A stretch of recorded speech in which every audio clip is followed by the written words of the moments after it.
So thanks for coming. This is our third class with our agricultural funding webinar series, and this one's going to be on general funding. We have three presenters that'll be covering a bunch of different arrays of funding opportunities. As you all know, my name's Taylor. My pronouns are she, her, and I'm the Beginner Farmer Program Manager at CC Sullivan. And this class is with our Beginner Farmer Program, and it's funded and supported by the USDA's American Rescue Plan. Like I said, we have three presenters today. I'm going to introduce them all real quick, and then I'm going to give the floor to our first presenter. So we have Jennifer Flad. She is the Executive Director at the County of Sullivan Industrial Development Agency, also known as the IDA. We have Duane Stanton, Business Services Coordinator at the Hudson Valley AgriBusiness Development Corporation, also known as HVADC. And then we have Melinda Meddaugh, our Ag and Food Systems Issue Leader at CC Sullivan. I include the acronyms because I feel like in some of these acronyms are thrown out often because some of the names are really long. So we'll clarify if they come up again. But I'm going to give the floor to our first presenter, Jennifer Flad. Just remember to keep your cameras off and your mics off when Jennifer, Duane, and Melinda are presenting. All right, the floor is yours, Jen. Thank you so much, Taylor, and thanks for having me here. So I am the executive director of the IDA, as Taylor said, and also the Sullivan County Funding Corporation, which I will probably refer to as the Funding Corp. We are two different special kinds of corporations that are created by acts of state and or local government. We're related to Sullivan County government, but we're not a government agency. I say that not because it's interesting, but because if you're interested in potentially pursuing funding with us, you want to know what we are. The IDA is a quasi-government agency, and the Funding Corp is a special not-for-profit corporation. Both entities were created with the goal of furthering economic development in Sullivan County. Both agencies are run by boards of directors. The same 9 people are on the IDA board and the Funding Corp board. Likewise, the staff of the IDA also administers the day-to-day work of the Funding Corp. So that's kind of the organizational background of what we do. One way that we promote economic development in the county is by making loans to Sullivan County businesses. So the IDA currently has 3 active loan programs, and I'll tell you a little bit about them. The 2 were initially funded by grants that we received from state or federal government, and the 3rd one was funded by a loan that we received from USDA. They're all revolving loan funds, so the purpose is for us to lend out that money, take payments in, and make more loans for local businesses. We don't use these loan funds as a source of revenue for ourselves at all.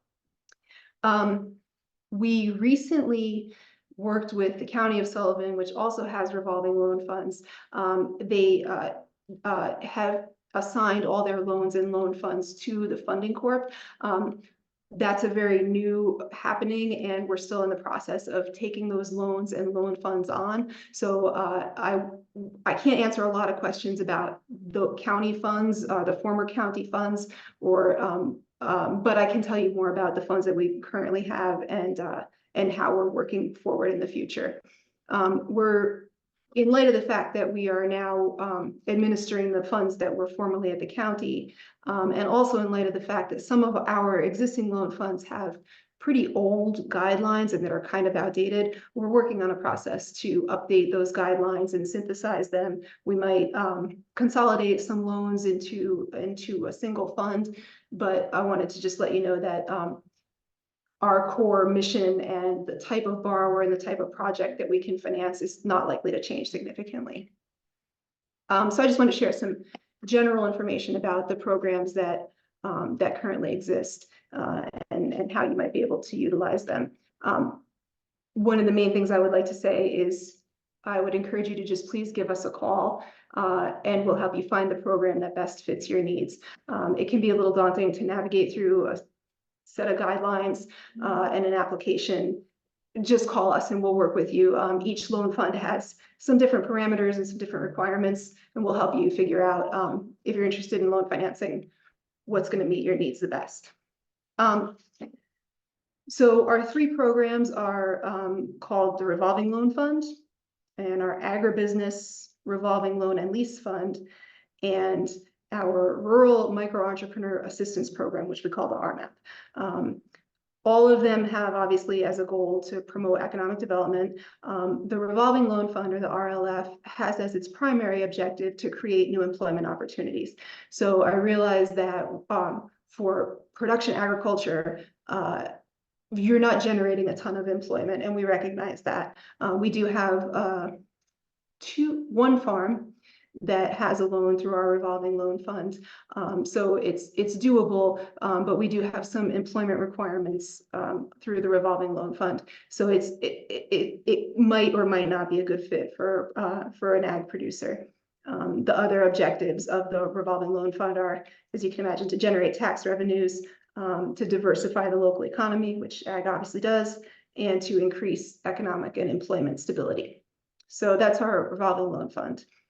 Our Agribusiness Revolving Loan and Lease Fund has as its objective, as you can imagine, to facilitate the creation and expansion of agricultural business activity within Sullivan County, and also to create employment opportunities. This one is a pretty cool fund. I'll talk a little more about it. We can make loans to any kind of business that is ag related, so it doesn't have to be a farm, but any kind of business that is in some way an agricultural related business. And then our RMAP program is specifically targeted at micro entrepreneurs and micro enterprises. And what that means is any kind of business enterprise that's located in a rural area, all of Sullivan County is, and a business that has fewer than 10 full-time equivalent employees, and ag producers are also eligible. So those are our three funds. They have some slightly different parameters, but the objectives are pretty similar for all three. We're not a huge lender. We don't have a ton of loans right now. We have about 14 active loans, and they are spread out among all kinds of different industry sectors. We have 3 loans to meat processors, 2 to red meat processors, and 1 to a poultry processing operation, 2 to restaurants, 2 to farms, and then a smattering of others, craft beverage producer, other kinds of specialty food processors, general retail operations. So we can make loans to all different kinds of businesses. Our loans are generally between about $25,000 and $100,000. Most are between about $35,000 and $75,000. The RMAP program actually is nice because we have a very low minimum loan amount for that program. It's $5,000. So for really small operations that just need a veggie washer or something, that can be a really nice program. So that's a handy one. In addition to loan funds, through the Agribusiness Fund, we can also make leases. So this is a cool program that started about 10 or 15 years ago, when we applied for and received a grant from USDA, which we used to purchase stills and tanks for Catskill Distilling Company in Bethel. So we received $295,000 to make that purchase, and then we leased that equipment to what was at that time Catskill Distilling Company and is now Alton Distillery. And we use those lease payments that come in to make new loans and also leases. We've repeated that process a number of times over the years. So we have around 18 active equipment leases right now. So we purchase equipment and lease it to any kind of ag-related business activity.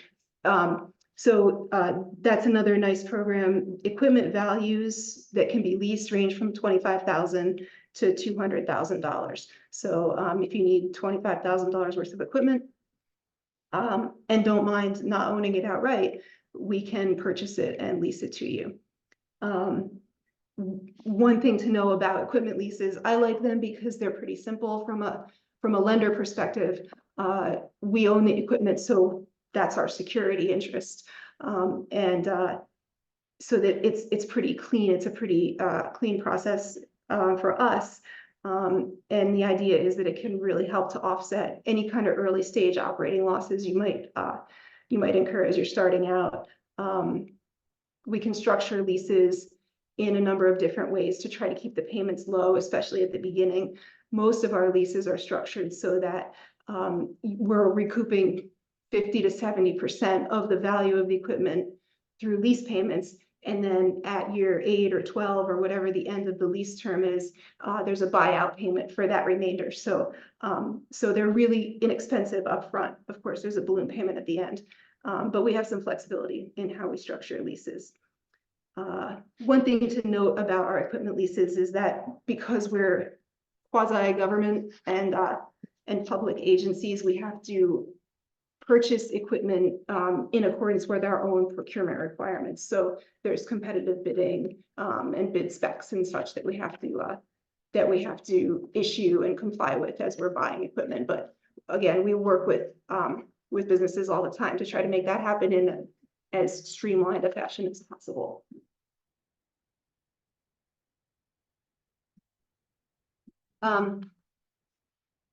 So just some general things that we ask people to keep in mind if they're considering either a loan or an equipment lease with us.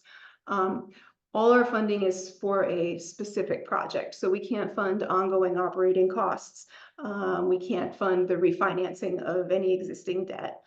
So we're looking for someone who's doing a project and we want to help finance that project. Our loans are intended to bridge financing with traditional sources. So we work a lot with local banks. We work with other agencies, the Sullivan County Partnership for Economic Development, HVADC. We'll sometimes have a number of lenders come together to meet a borrower's full financing needs. And we're happy to do that and comfortable with doing that. We can finance a portion, but not all of your project. So if you were to approach us and want to look at an application, we would work with you to structure your project and your budget in such a way that we're financing maybe 50% of the project cost, and then you have 25% as your own equity and another 25 is coming from a bank or something like this. So we can't fund your entire project cost, but it's kind of a fun exercise to look at, okay, what is the project and how can we structure the project and think about the project so that we can get it funded. Our programs are intended to meet the needs of borrowers who can't get financing at affordable rates and terms elsewhere. So each of our loan programs has what we call a credit elsewhere test. That doesn't mean we need a borrower to go to a bank and get a denial letter. What it means is that we need people to furnish some sort of evidence that, okay, I went to the bank and they said they'll give me a loan, but you know, it's for 9.5% and I only have 4 years to pay it back or something. And that, if you look at my financial projections, you can see that that doesn't cash flow. So we can say, okay, yeah, we'll help with that. Or again, as I mentioned, a lot of times people can get X dollars from a bank and then it just needs somebody to come in and finance that remaining 25% of the project cost or something. So we require a business plan to accompany every loan application. That can be daunting. And I know if you've been working with the folks at CCE, you know that there's a lot of help available. And you know, a business plan, it can be simple. It just needs to accurately describe your project and make sense for your project and your business. And we do require, you know, financial projections and financial histories. Again, there's a lot of help out there to get those things together. One thing we see with borrowers often that's a struggle with getting loans approved is security. And that's just it's a tough one. We can take a number of different kinds of security. Obviously, if we make a loan for some sort of fixed asset, we'll take a security interest in whatever that equipment or whatever that fixed asset is. We take out UCC liens. Usually that's like a blanket UCC lien. So, and that'll be on your assets, your inventory, your receipts, anything else. So we do that with pretty much every loan. Sometimes we will take a mortgage on your business property. And so that's something. Personal guarantees are obviously helpful if the borrower or the guarantor has the assets to cover the loan in that situation. So we see that can be a stumbling block for borrowers sometimes, and we try to be as creative as we can in finding a way to secure loans. But it's tough to make unsecured loans, and we try not to do that. Our loans are generally, we try not to, in terms of financing rates, interest rates, we try not to undercut banks too much. Sometimes we can offer longer repayment terms or a little more flexible payment schedules than banks can offer. But for most of our loan programs, the interest rates are, well, currently, I'll tell you that the loans we've been making recently have interest rates of between about 5% and 6.25%. So they're usually tied either to the prime rate or to the Treasury constant maturity index. So for a number of years, we were making loans at 4%, but obviously as interest rates are going up, we can't do that anymore. So we're up recently. Recently, we've been at about 6.25, 6 point, yeah. So that's a little bit about interest rates. In terms of fees, we take a $125 application fee. We charge an administrative fee of 1% of your principal amount. And our attorney charges a fee of 1% of the principal amount. Usually there's a minimum there as well, but we cover half of that fee. Those are some new things we started doing last year. We cut all the fees in half. The attorney fee is still at 1%, but we now pay for half of that to try to take a little bit of burden off of the borrowers. For leases, we have there's no interest on a lease, but there's a finance charge, just like if you lease a car, there's an annual finance. And those financing charges are usually a little bit lower than they are with loans. A little bit about how we work and what our process is. We have a full-time staff of 3, and then we have our chief executive officer, who's in the office a few times a week and always on call. So applicants contact us and we help get them into the program that fits them best. And then we'll work with them to get their application completed and finalized. So that's an iterative process. We'll go back and forth and ask some more questions, and maybe we need a little bit more here. So it's not like a one and done where you submit an application and it's either rejected or not. Once we feel that your application is ready to go and we could recommend approval of it, we'll send it to our loan review committee, which is made of 3 of our board members. We send a really thorough memo that summarizes the project, the risks, the anticipated outcomes, and makes a recommendation to the committee. Sometimes the committee needs more information, so they come back to staff, and then we ask for more information from the borrower. And then the committee decides whether to approve or deny the application. The committee also has discretion to waive certain of the loan guidelines and requirements, so there's a little flexibility there. And they make a final determination on an interest rate, term of the loan, kind of the nuts and bolts stuff.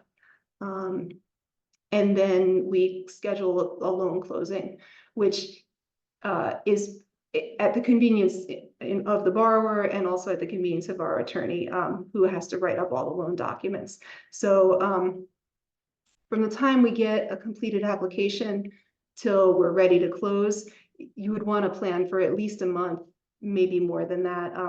Our loan review committee works really quickly, and of course staff prioritizes getting applications processed. But there can be, depending on how complex the loan is, if there's a mortgage, if there's another borrower, it can take some weeks to get something ready to close. So, but we try to work as quickly as we can.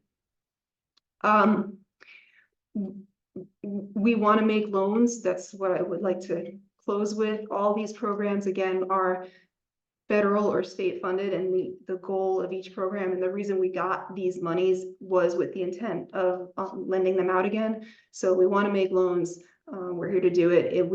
We've seen especially we were talking before we started about economic activity since COVID, and we see that we've been really busy, especially with small businesses looking for financing, looking to get started up, and so we're really happy to make loans, and we would like to keep generating loan activity.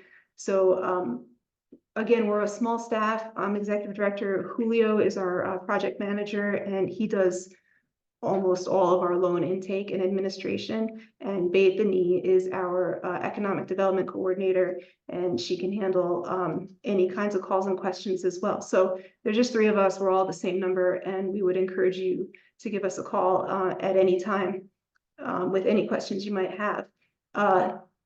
We have a website, sullivanida.com. All our loan guidelines are available on our website. So if you want to just take a look and see a little bit more about how those guidelines are structured, please feel free. And you can also see a list of our current loan recipients and a little bit about each of those projects. So that might be useful for you. One thing I want to mention on that note is that because we are quasi-government and public agencies, there's a lot of transparency requirements that we have to abide by. So I have a list that I have to put on my website every 3 months with an update on the status of each loan. It's not too detailed, but it does indicate any borrower that's late on their payments, things like that. So also our board meetings are always public, open to the public and recorded and posted on our website forever. So any business that we do has to happen in public. Obviously not discussions of loan applications, but once a loan is closed, unless there's some reason to keep specific financial information confidential or something, just know that we're a public agencies and we have to keep your information available to the public, again, to the degree that it's not confidential under law. So that's a little bit about our loans. Again, please ask any questions, call us at any time with questions about our loans. Check out the website, email me, and I can email you copies of loan guidelines, and let us know what else we can do. We'd love to help you out. Great. Thank you so much, Jen. That was so much great information. And I'll make sure to include all the contact info in our follow-up email, and I'll share some of the contact information in the chat. I already shared the Sullivan IDA website in the chat as well, if anyone wants to use that. I'm going to give the floor to Duane now from Hudson Valley AgriBusiness Development Corporation, also known as HVADC. All right. Thank you, Taylor, and thank you, Jen. I have to follow that up somehow. So I've got a little PowerPoint to help me out. So I am with HVADC. I'm just going to move this real quick. So I've got a little slideshow. Hudson Valley AgriBusiness Development Corporation, cultivating agricultural enterprise and enhancing economic growth throughout the Hudson Valley. We are also a nonprofit, so we are solely focused on helping you guys with whatever that may be. And since today's discussion is about loans, let's get into it. So our mission is to provide innovative solutions that create dynamic agricultural entrepreneurship, support sustainability and climate resiliency, and enhance economic growth in the Hudson Valley through improving equitable capital access and business technical assistance for agricultural and food entrepreneurs. HVADC is committed to presenting programming and lending programs that are inclusive to low to moderate income and underserved communities. Like Jen said, we HVADC and the IDA work very similarly as a quasi-government agency. We are a nonprofit and not associated with the government, but we are lending on behalf of the government. We are getting some funds from New York State as well as the Treasury. and I'll get into that a little bit later. But essentially, we produce and we serve production agriculture, value added. We've got a few different craft breweries. We actually just closed on a microbrewery in Hudson, New York, located in the Columbia County. And we're looking to close on another butchery. So there's a lot of leeway, and as long as your business is focused on food or drink, creating some sort of sustenance for someone to partake, then we will be able to help you out. Moving on to the next slide.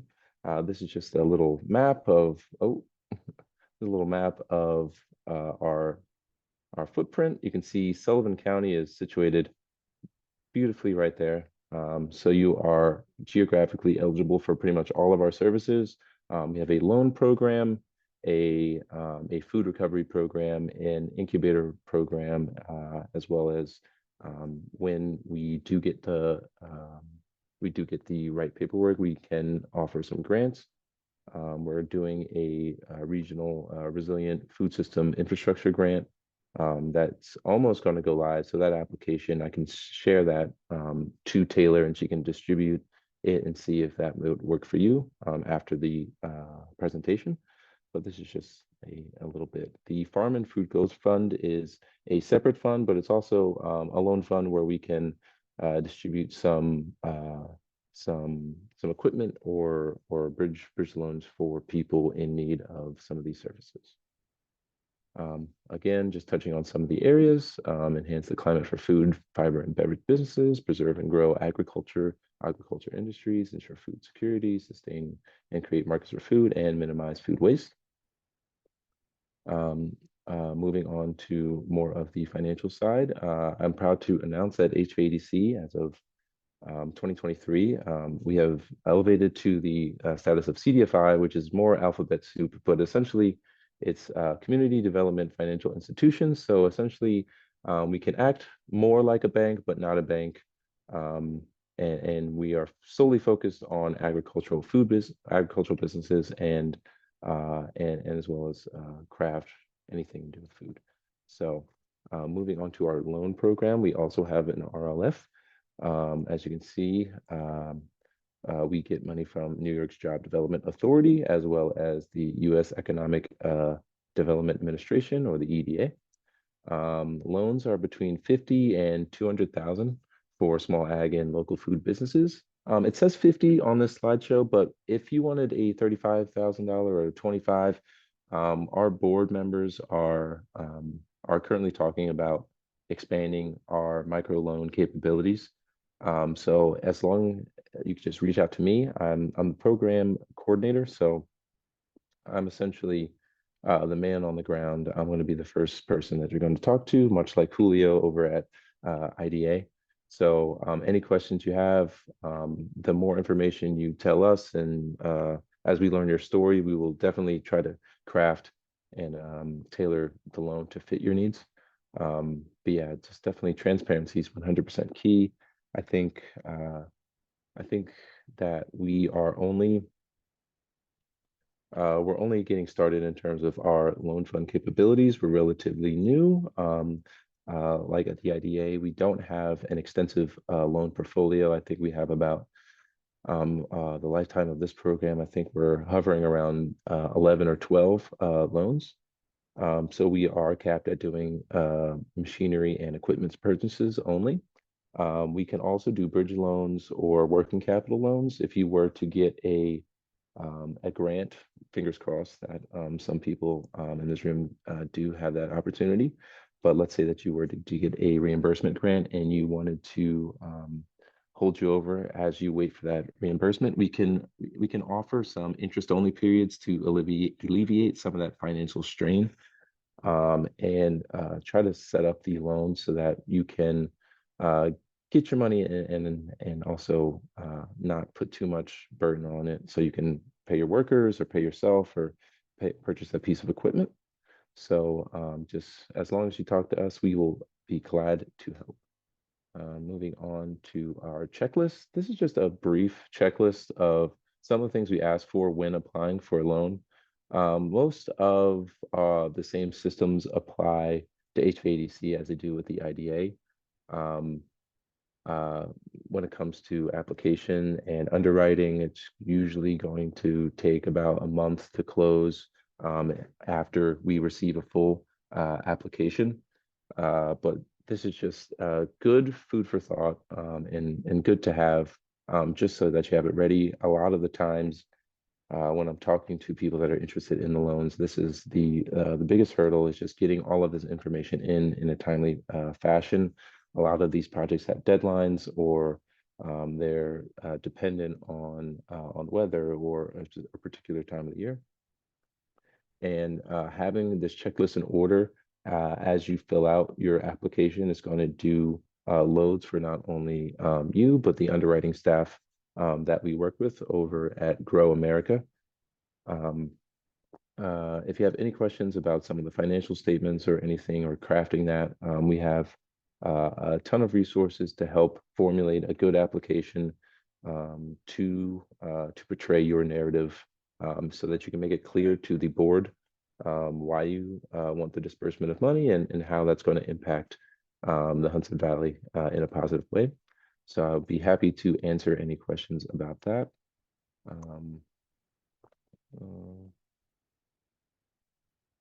So this is if you are someone who isn't as financially savvy or you're a little bit new to applying for grants or applying for loans, we have an incubator program that can help. So essentially, this program offers a wide range of services to accelerate growth. We have grant writing, food safety certification, matchmaking services, project planning. The list goes on. But this is a one-on-one program that as you prepare a application or as you prepare to get a project going, let's say that you have a project with the IDA, it's not out of our wheelhouse to do some sort of patchwork deal with a loan, or as you're closing on a loan with the IDA, we would love to partner with you and work with one of our business professionals to craft that financial language if you need help with the grant or the loan application. I keep saying grant. If you help with the loan application, they are super savvy. A lot of the times, if you are a startup, our board will ask for projections and the like, and this is their wheelhouse. All of these services that are listed are eligible to be discounted at a 75% rate. So instead of paying a few $1,000s, the bill's a few $100, and you get the projections needed to apply for a loan or a grant or whatever makes sense for your business at that time. So I'd highly recommend checking this out on our website as you are looking for financing options, because there's definitely a way for this to be plugged in so that you can have a little bit more money in your pocket and you don't have to constantly be handing out money. And that was pretty much it for the loans. I would say that Jen, it's a lot of the same language for HVADC. She did a great job of conveying that, and I think the more options that you have, I would be happy to receive those questions that you received at Jen. It just kind of gives you a better picture of what's available to you. There are other organizations where if it makes more sense to lend with them or what have you, that's totally fine. It's not a competition. I think every organization, CCE, IDA, HVADC, we're all looking to help you guys out. So if that means referring you to another business, then that's part of our mission statement, and we would love to assist in any way possible. Moving on to some of our other programs is Feed HV, which is a food recovery program. So as you're going into another season and you have a surplus of goods that you haven't sold at the farmers market, or your wholesalers couldn't take it for whatever reason, this program is another way to get some income in. There are some compensation if you were to donate to this program. This goes to This goes to people in need for food. There's a bunch of different food fridges in Poughkeepsie and Hudson, and they're located and scattered all throughout the Hudson Valley. So any other leftover food products that you do have, this is definitely the organization to help offset some of those costs instead of just throwing it out. And then the last thing that I want to get into is Hudson Valley Bounty, which is essentially like LinkedIn for farmers. Over 300 or 325 farms and enterprises with descriptions, product lists, photos, maps, and wholesale and contact information. So this is used by chefs, farmers, local consumers, tourists. And I'm going to just kind of pilot for a second here. Let me know if you can see the screen. I'm currently on a web page. I don't know if that's displaying though. I don't see the web page right now. Just Okay. All right. Let me share that. How are we looking now, Taylor? yes, I can see it now. Awesome. Awesome. Sweet. So as you're worrying about funding and getting that in order, this is another good resource. It's completely free. So you can add your farm business, and it's going to ask you a few questions. Eligibility, Sullivan County, you guys are smack dab, you guys are looking pretty. So you can sign up completely for free, put your business on there, get connected with other farmers, restaurateurs, wholesalers in the area. Just to kind of give you a brief overview, let's say that I wanted to look for some farmers markets in Sullivan County, Ulster, and let's stay on that side of the river, and let's go Orange. And you wanted to look and see if there were farmers markets. There's apparently 9, which is great. If you have some in Kingston, so you can look and see all of these different organizations and connect with them directly. So let's say that I wanted to go to Narrowsburg Farmers Market. Brief description, what they offer.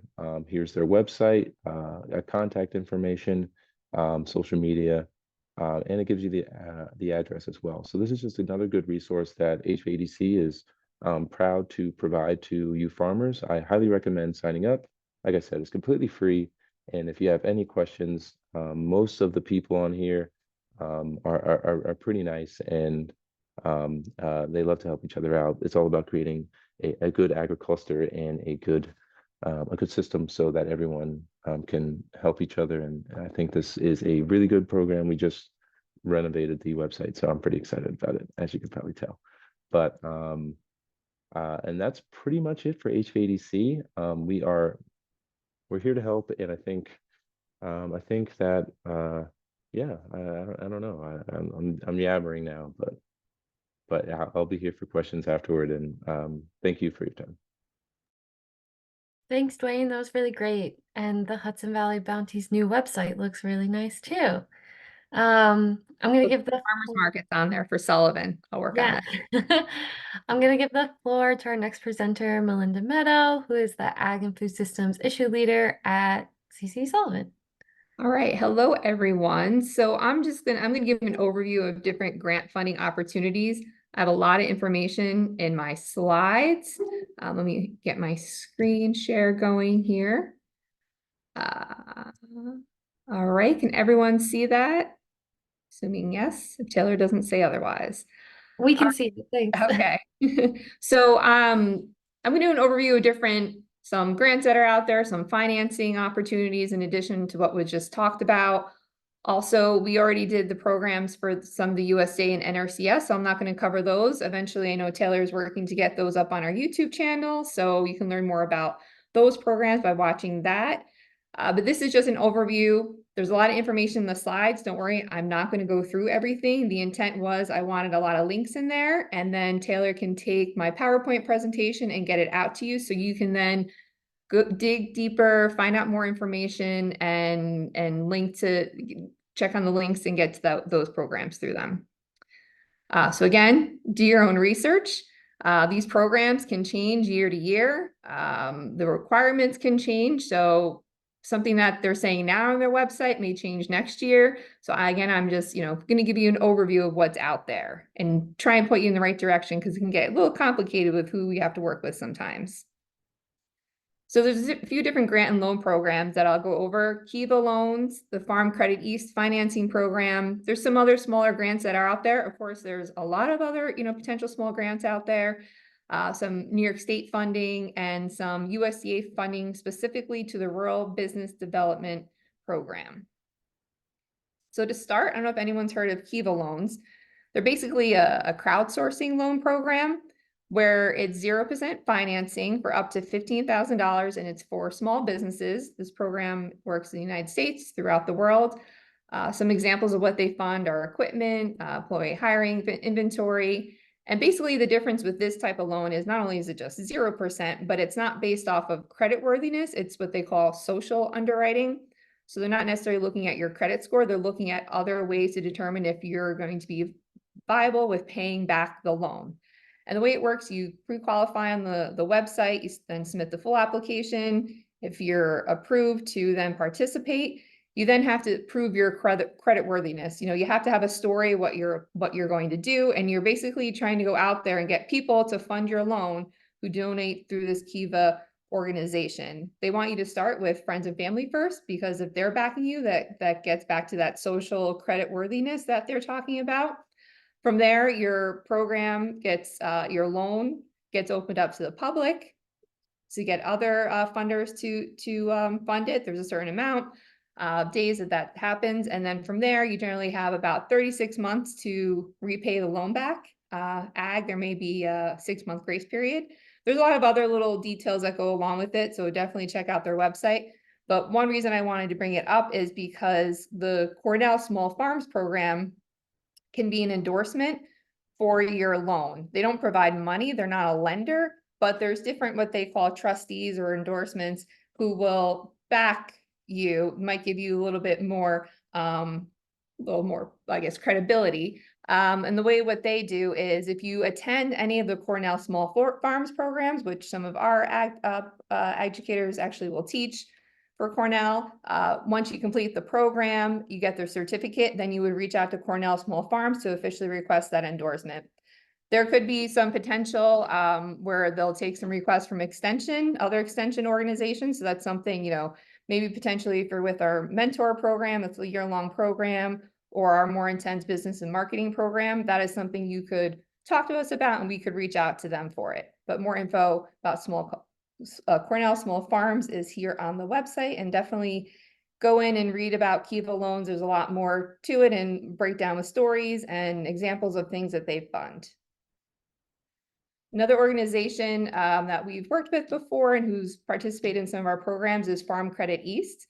I want to point out, Farm Credit East has different offices. So one thing I want to show you is where these places are located. So they do have an office in Middletown, and that would be where you would reach out to. But they have a few different programs. As Jen was saying with her presentation, reach out to them first and talk to them and see what could work with you. But they have different land loans. They do a lot with agriculture, so they are familiar with the needs of farms.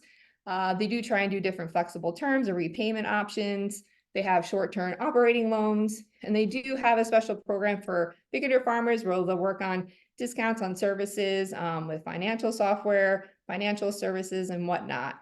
So again, here's their website if you want to check it out and dive a little deeper into it, or, just sometimes easier, just make a phone call and reach out to them directly.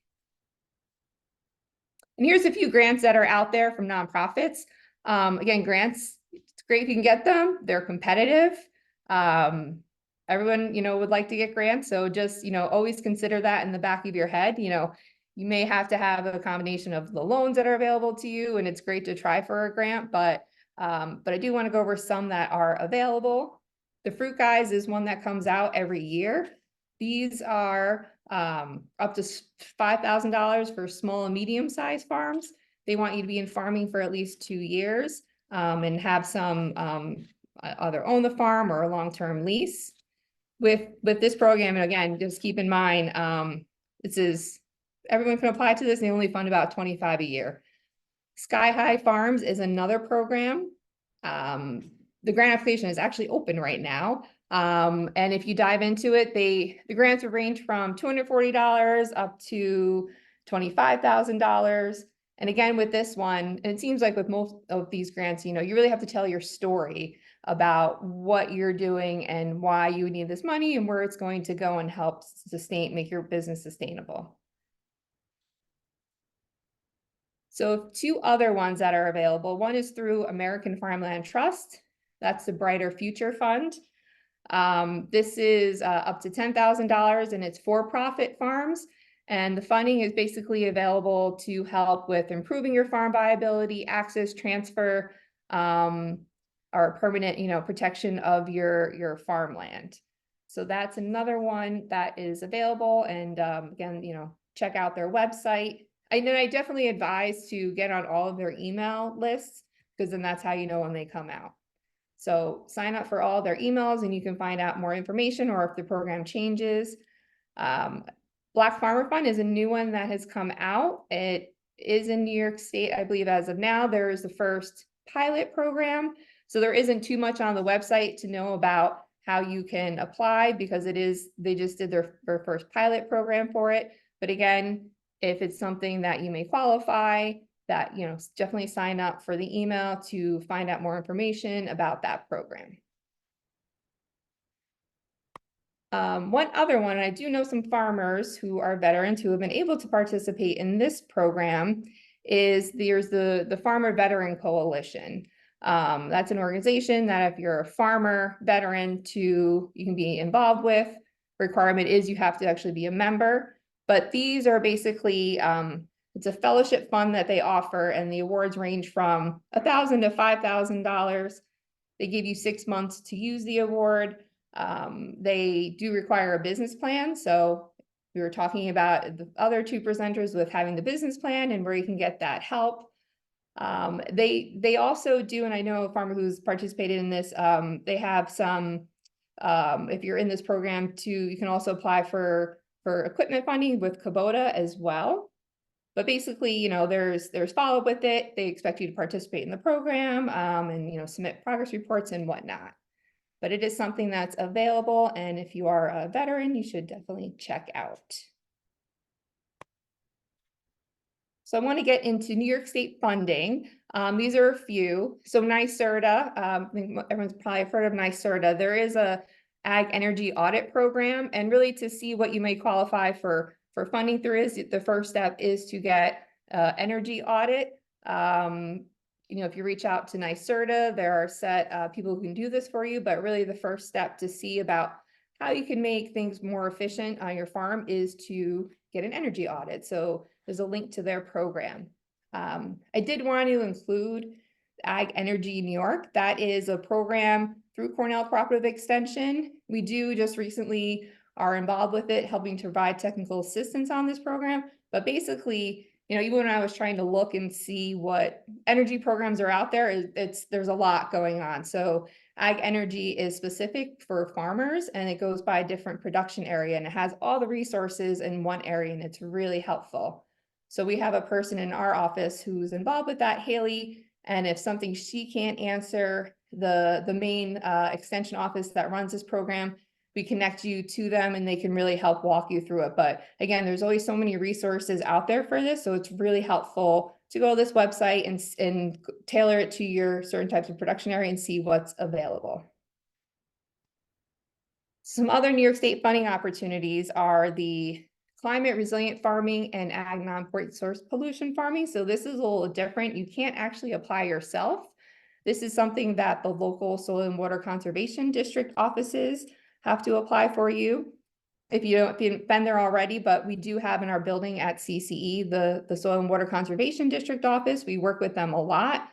There isn't a set, this is exactly what it's going to cover, and this is what it's going to, you should apply for. You really have to go through the Soil and Water office to see how this program could potentially work with your farm. And from what we've seen, a lot of times it's, especially the ag non-point, it's bigger farms that would really qualify for this. And again, they're competitive, but if it's something you think you may potentially have a good project that's going to fall under any of these categories listed here, with ag waste storage, soil health, really the first step is to stop into the soil and water office and have a conversation with them. And, you know, if you're farming, it's good to stop by anyways, because they do have a lot of resources and knowledge to help you with different things.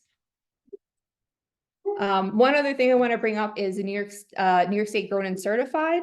This is a program through New York State. It's voluntary. And there's different requirements for the different farming industries.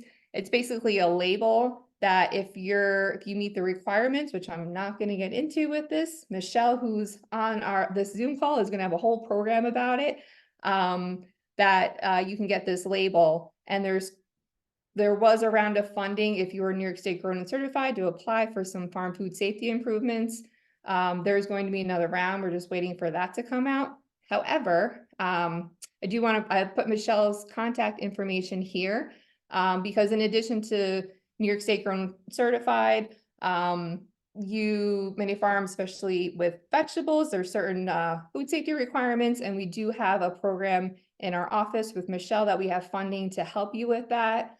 If there's certain trainings I have to attend, or things related to getting GAP certified, Michelle is the person, and we have a program to help with that. So if you're a vegetable farm and it's something you're interested, definitely reach out to her.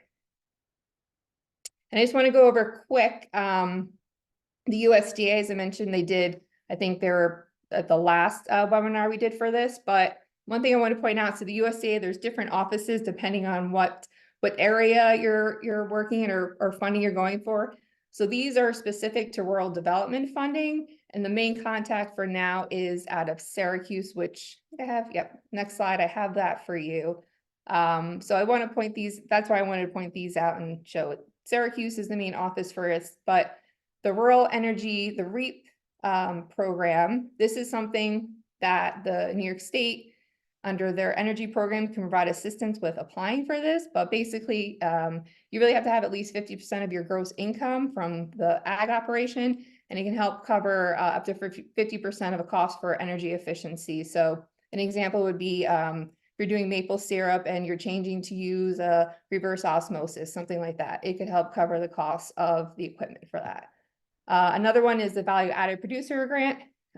This one's currently out right now, but there are, a lot of things to qualify at the federal level if you're going to apply for some USDA grants. So may not make it in time, but this can be used for different value added related activities. And pointing out, this is the Rural Development Office, and out of Syracuse is the main contact as of now, but that can change. There's different other previous webinars we talked about, and just when you're looking at these USDA grants, depending on what it is, because there's all different types, just be aware of the different requirements that you may need and where you have to register for that. So I want to point out, if you are looking for different funding, you really just, again, have to stay up to date on what's going on and what's coming out.